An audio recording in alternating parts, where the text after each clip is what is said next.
$100 does, there's a mental, mentality involved. And hey, we're above $100 a barrel. That's going to have an impact. People are going to look at inflation. One thing that's been really interesting is that OPEC plus, Russia and Saudi Arabia, they've held strong with their production cut. They've been cutting production for the last few months by 1 million barrels a day. They're going to continue that through the end of the year. But at the same time, U.S. shale drillers haven't really been coming back. They haven't been bringing the rigs back on shale fields to boost production as much as you would have expected. Once we hit that $100 level, expect more governments calling it out. Expect perhaps the Biden administration calling for drillers to come back, maybe calling for Saudi Arabia to provide some relief to the market, which they did last year. You should also look at demand. How is this going to affect consumption of gasoline, a product of crude oil?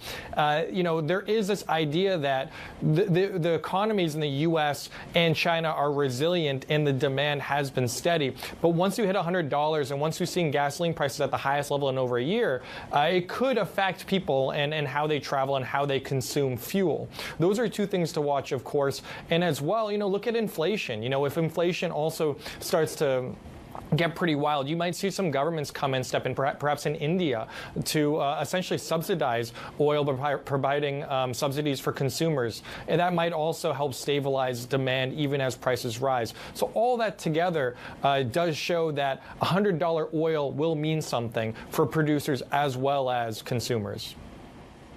I think what's so striking to me is that it's coming at a time where we're seeing dollar strength across the board as well, which tells you that oil move is even stronger coming against the FX pressure. Stephen, a final question to you simply about the broader commodity complex, because whereas you are seeing that upward pressure in oil, you're not necessarily seeing it across the board. Is that idiosyncratic, or is that a disconnect in the market? Well, I think when you look at oil is very much driven this time, maybe compared to last year, a little bit different, but this time definitely driven by the fundamentals.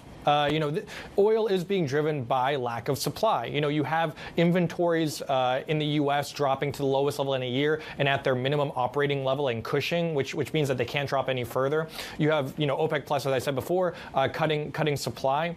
What you're seeing in other parts of the market, let's look at gas, for example. European gas prices, while they have been pretty volatile, they're down 90% from last year's record high. And that's largely because you look at storage in Europe, and gas storage is quite full. 95% full going into winter. You have copper prices also coming down, and there's some question about whether iron ore will be able to stay at its current level because of questions in the Chinese economy, as well as questions about China's property sector. So it does look like commodities are largely being driven by their fundamentals, which is honestly the way it probably should be, right?